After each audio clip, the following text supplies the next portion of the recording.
Welcome everybody. Let's take a look and see what's happening in the market. We're going to do something a little different today. We're going to start right out with the S&P 500 futures. We're going to look straight at the hourly chart. Everybody going to get a freebie here today.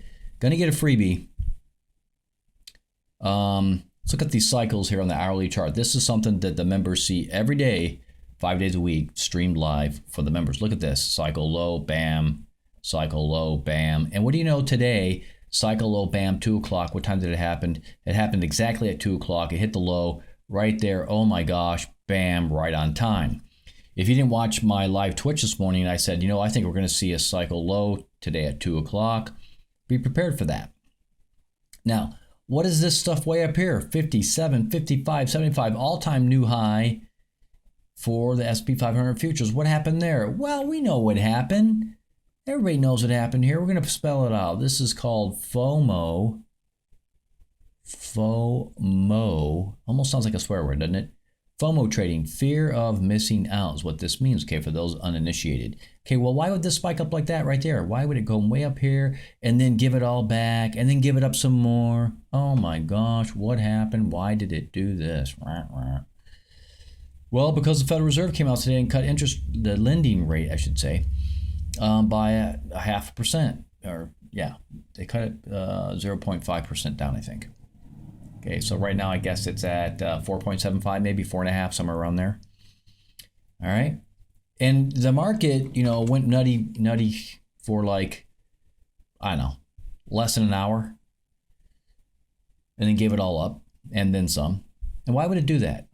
Why would the market make this big old bounce and give it all back? Because it was pretty much already factored in, guys and gals. Everybody knew this price cut was coming. I mean, the lending rate cut was coming. It was no surprise to anybody. It had already pretty much been factored into the market. This is just FOMO nonsense. Whatever. It's not real trading. Sometimes it is sustained and the market will have a change in direction and go off. And we'll see whether or not this makes any big difference in the market. I don't think it's going to. I could be wrong. I think we're still going to get a big drop going out into election season. I think this stuff up here was, probably just temporary. There could be some more residual that comes out of this lending rate cut. But it really was no surprise. Everybody already knew that the Federal Reserve was going to be doing this. Kind of already got factored in. I don't really see it as being that big of a deal. Okay, my take on the fake Federal Reserve, because they're not federal anything. Just so everybody knows, the Federal Reserve, for those that don't know, is not actually part of the U.S. government. Surprise! Yeah, they call themselves federal, but they're not federal anything. I think the Federal Reserve made a big mistake. I really do. And I think we're going to see some big problems with the economy. And I don't think these jokers can do anything about it. Their little piddly little rate cuts, it ain't going to do anything. And now we got $35 trillion in debt. Here's the other thing. After whatever 4 years, or however long it's been that they've been playing this lending rate increase game, that suddenly, just before elections, oh my gosh, we've solved all of our inflationary problems, right? The Federal Reserve says everything is perfect now, and we're going to cut back the rate. What a bunch of bullshit. I mean, nobody's fooled. Everybody knows they're cutting the lending rate just before elections. That's all this is, right? The Marxist left doing what they do. That's all this garbage is. It's got nothing to do with them giving a damn about America's economy. These people are total ass clowns. They're criminals to the nines, guys and gals. If you can't see that, I don't even know what to say. There's no way that it's a coincidence that they're cutting the rate here in late September when we've got, a month and a half before elections, whatever it is, less than 2 months. It's ridiculous. It's just beyond absurd. Like, it's so obvious. These people are the worst. Oh, it's amazing. We've met all our metrics. The world is good again. We're going to cut rates. Yeah, right. What a bunch of ass clowns. You know what I find interesting? I go to the store, my gasoline prices are still high. I have a loaf of bread is still high. I pay a lot of money for eggs, which are historically cheap. I'm trying to think, you know what? I haven't seen any major changes in my expenses every month. I wonder what the Federal Reserve is thinking. Well, maybe they're lying. Yeah, that's it. They're lying. All right, let's move on to the Dow Jones. We'll come back to this and start looking at the daily charts.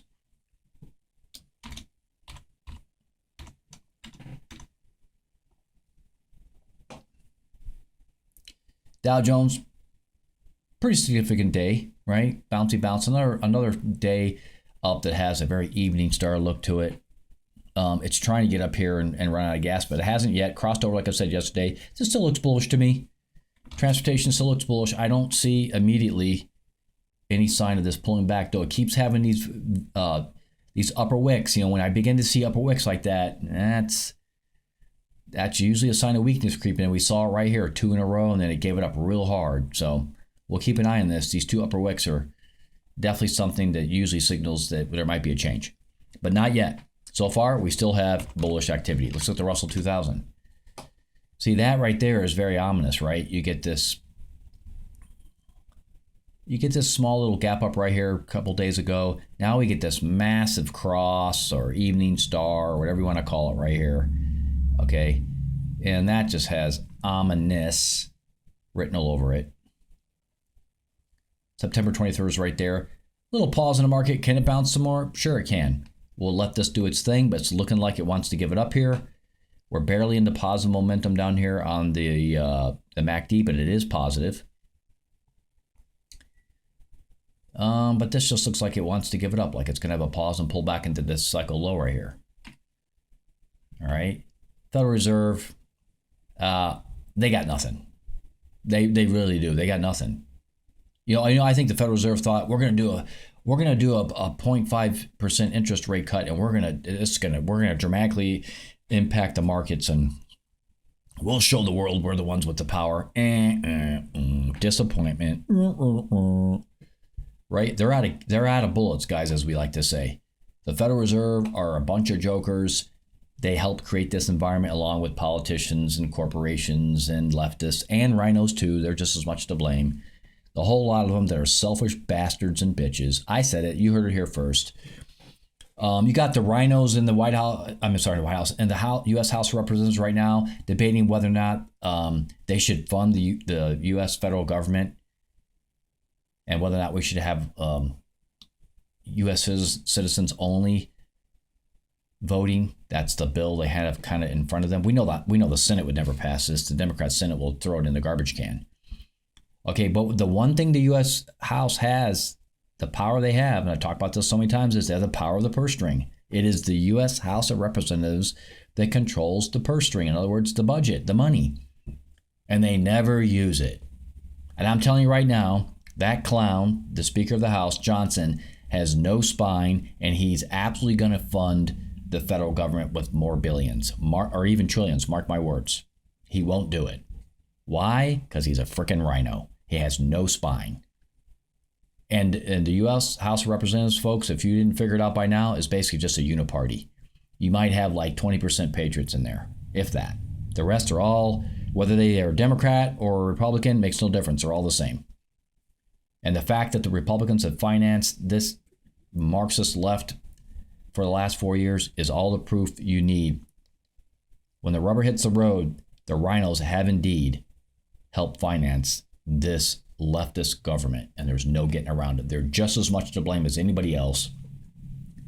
We're $35 trillion in debt, and the U.S. Federal Reserve has no bullets. They got no power. They can't change it. We're on a crash course with some really bad economics coming up. I firmly believe that, and I don't think that the U.S. is going to escape from it. Okay, let's move on to the NASDAQ. Second day of red day. Yeah, looks weak to me. Looks like it wants to roll over, trying to roll over. It's barely sitting on, it's just like sitting on the zero line for momentum, which means we can pretty much look at the SMI. When you see this kind of momentum with just sitting on the zero line, that means the SMI really is the driver as far as an indicator. So you can look at these oscillations. They're the ones that are going to rule the day, so to speak. You got to have a lot of confidence in this indicator right now because momentum is just flatlined, right? Just flatlined. So guess what? This probably will roll over. That is my estimation. All right. Let me get over to the daily because we're looking at the wrong one here. October 8th, October 16th, November 13th. Yeah. The 23rd of September, I could see it being a pullback right into the middle of this little, okay, get that out of there. Get right in the middle of this cycle, like the 23rd of September. I can see it pulling down to that, maybe another bounce, then down again. Something like this, okay? Maybe something like that. NASDAQ continues to look like one of the weaker indices to me. It just doesn't look healthy. It looks vulnerable. Okay, let's go look at daily charts here, guys. If you want the hourly charts and the 2-hour charts, that happens in the morning, Monday, Wednesday, Friday. I try to do Monday, Wednesday, Friday most weeks. We do the 1 hour and 2 hour charts on different products, all the same products I'm doing here. So that happens in the morning on Twitch. Okay, so you can join me live Twitch early in the morning, or if you're a member, you can watch the replay on the Discord server.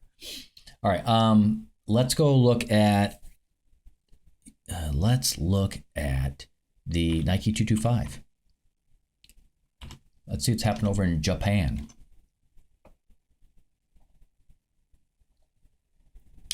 Seriously flat, just doing that. This is having a hard time getting going. Momentum is a little bit negative here. That tells me that the Nike 225 is going to really struggle to have a bounce. It might bounce a little bit here as it gets done with it being in the middle of this cycle. It might bounce up in here and then do the big fade. Okay, but it's struggling to get going here because we got negative momentum. So I don't expect too much out of the Nike 225. Right? I don't expect too much. I mean, if you want to trade this particular product, what I would do is wait for it to really prove it's rolling over and then short it. If you want to trade, that's how I would do it. Okay, let's look at the Japanese yen. We're going to look at the E-mini Japanese yen here. Daily chart. Super bullish. Super bullish. Today, kind of just a funky looking doji. That's not a very powerful looking candlestick. It is weak. Red, get this. That's weakness. Yeah, like I said earlier, the last few days, I would be a little patient here with Nike. The Japanese yen. Let it come down into this cycle low, and then the first week of October, right? The very end of September, first week of October, as if it starts to make its way up and this is still positive momentum, oh yeah, go long. Right now, I just wouldn't touch it. I wouldn't go short because it's very bullish, but I wouldn't go long either. Just wait it out. This is going to be a swing trade going into October is the way I see this. All right, let's take a look at the euro dollar. The euro dollar futures here. Okay. October 2nd, cycle low. Wow, look at that. This responded to the Fed doing its we're here to save the day, but we don't because we can't and we suck. That's Federal Reserve. That should be their anthem. Yeah, big spiky spike, big fail, just like we saw in the S&P 500. I do think there's going to be a little pullback coming here into early October. Cycle kind of looks okay. It's not super reliable, but it kind of looks okay to me. Cycle's fairly reliable, right? That looks pretty good there. That looks pretty good there. Looks pretty good there. This one's a little bit off, but then it made good here again. Bing bong, right down the middle here. That's what that one is. Probably down again, okay? Don't know how low it's going to pull back to, but I expect it to pull back going into the very beginning of October. And then, if this stays positive, because it may not, like if this begins to pull back pretty good in the next couple of weeks, this could get down here and go negative. It's possible. If it goes negative, that's going to change the story. But if it manages to stay positive, then I'd go long going into like the first week or second week of October, okay? So that's going to be really key if you want to trade. If you want to trade the US dollar, normally you would trade the euro, right, opposite the US dollar. So that's how I would do that. It's another swing trade. Okay, let's look at the British pound.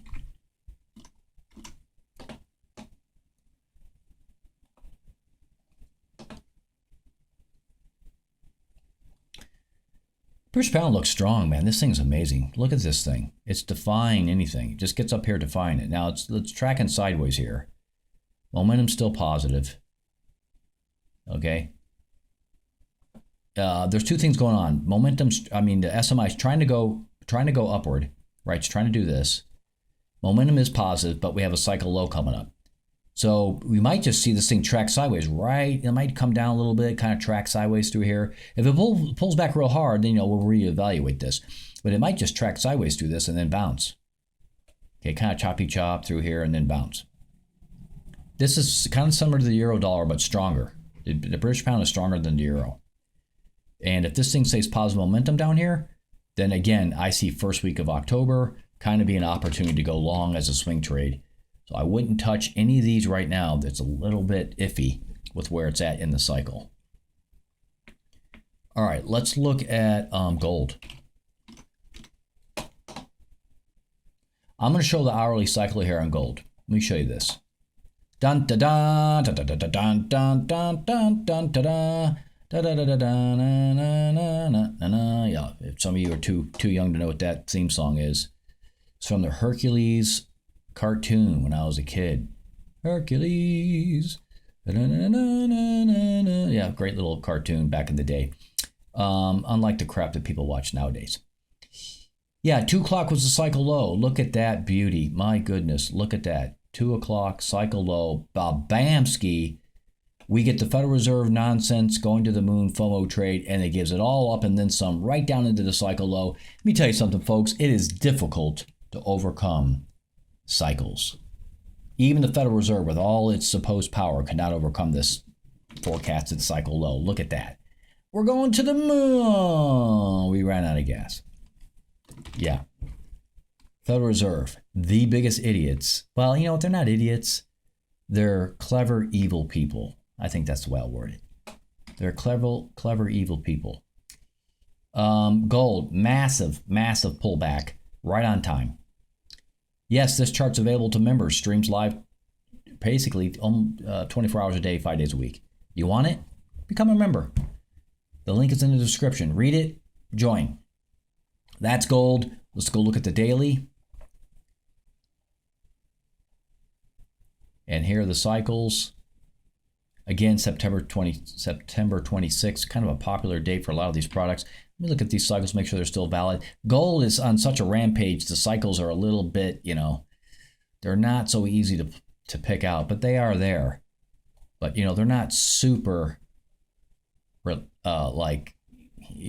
just not sharp.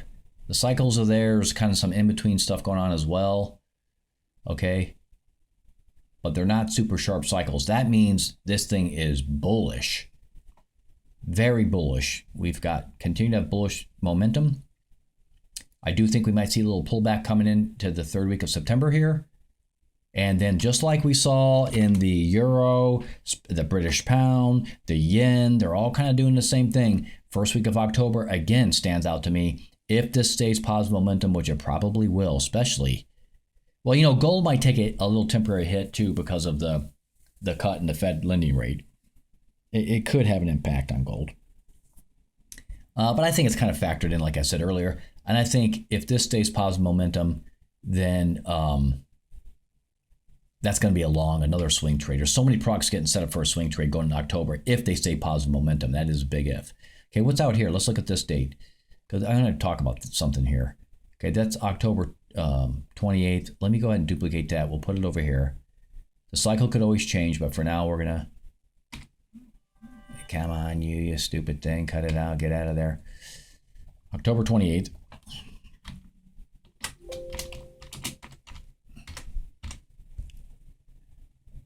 All right. My phone is doing something. Getting a text from E.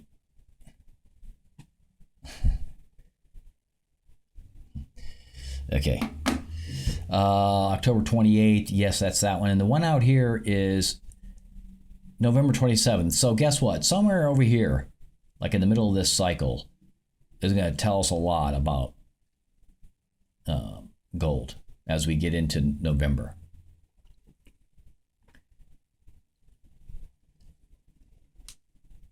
All right. That's it for gold. Little pullback. If it stays positive momentum, I expect alongside trade going into October. There's a lot of synchronicity as we head into election season. So a lot of these products could defy these next cycles and just start pulling back really hard. So I want to put that caveat in there because the election cycle and there's anticipation of a big drop in the indices. If that happens, we could see synchronicity across a lot of the products, the currencies, gold, crude oil. They could all just begin to synchronize and drop real hard. So can't ignore that possibility. Okay, let's look at crude oil.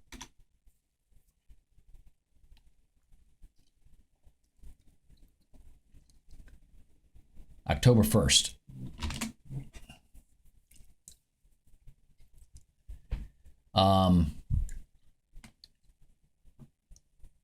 Crude oil, yeah, I said this was going to happen. I said up here it's going to probably fade. It just can't overcome this negative momentum, and I think we're beginning to see it right here. And I think as we get closer and closer to October, this is going to come back down here. I could see 66, 65.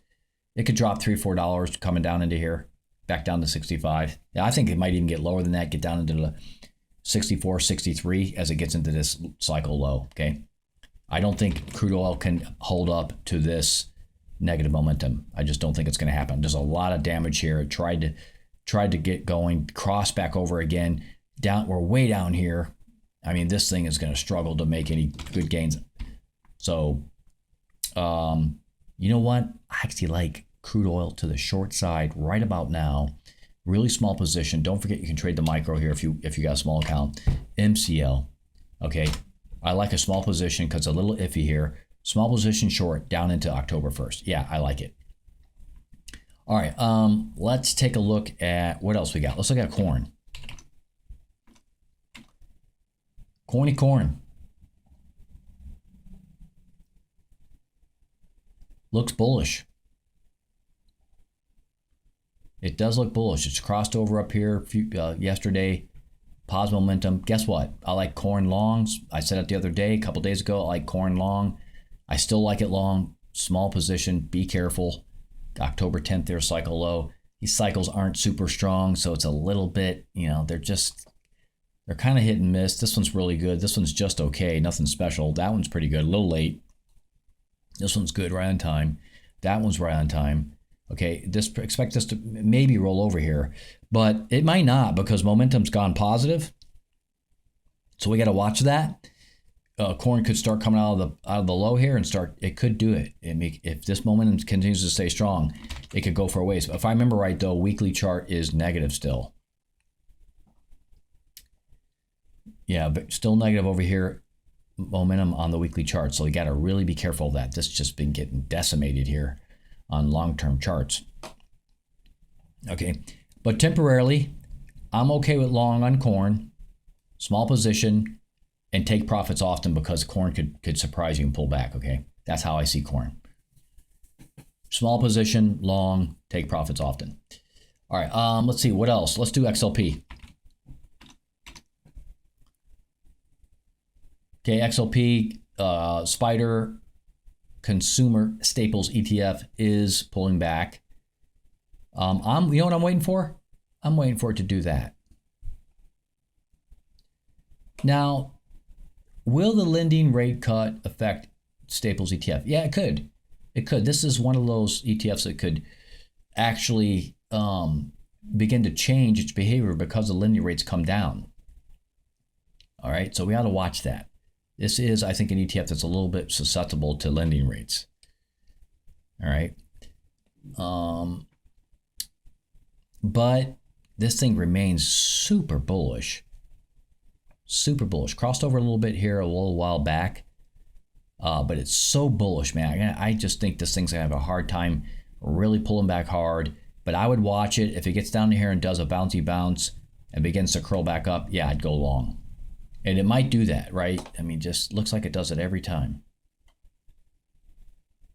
Okay, so that's what we're waiting for. Waiting to see if it does the old switcheroony and bounces. If it really gets some momentum going downward, okay, then we got to pay attention to a slight change in behavior. Okay, but I wouldn't touch it just at the moment. I'd wait to see what this is going to do. Do we get a bounce here tomorrow? 2 days down, bounce, 2 days down, bounce. That's the pattern we've been seeing here. All right, let's see, what else? Did I check silver? Let's check silver. I think I don't know, let's see. Check silver. Big down day for silver. Looks like it's gonna roll over here, down to September 24th. Okay.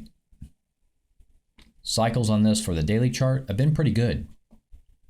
Been pretty good, yeah. At least the last, that one, bing, bing, bing, bing. Yeah. Okay. These cycles look pretty solid to me. So We are in positive momentum, so you got to be careful of that. Silver is positive momentum down here. Okay, but I could see it pulling back a little bit more as we approach this date.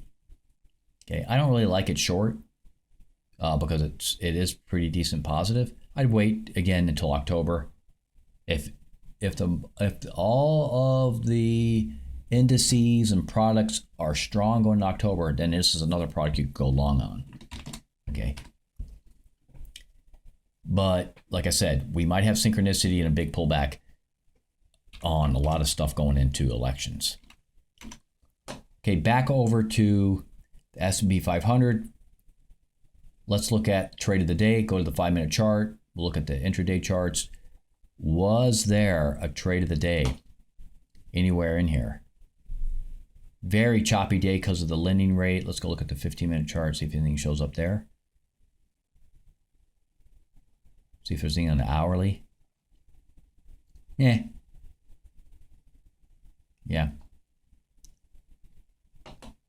Pretty tough to trade this day because of the lending rate. Whenever you get these days, there's a lending rate going on. It just gets weird. You can just see the market was absolutely dead. Right, look at this. It just basically tacked along the 5,700 line. It had a temporary pullback here. But this is so common on days where the lending rate announcement's going to come out. The market just decides to go into freeze mode. Everybody holds their breath. I can't wait till the lending rate comes out. I'm going to trade it. It's just so stupid.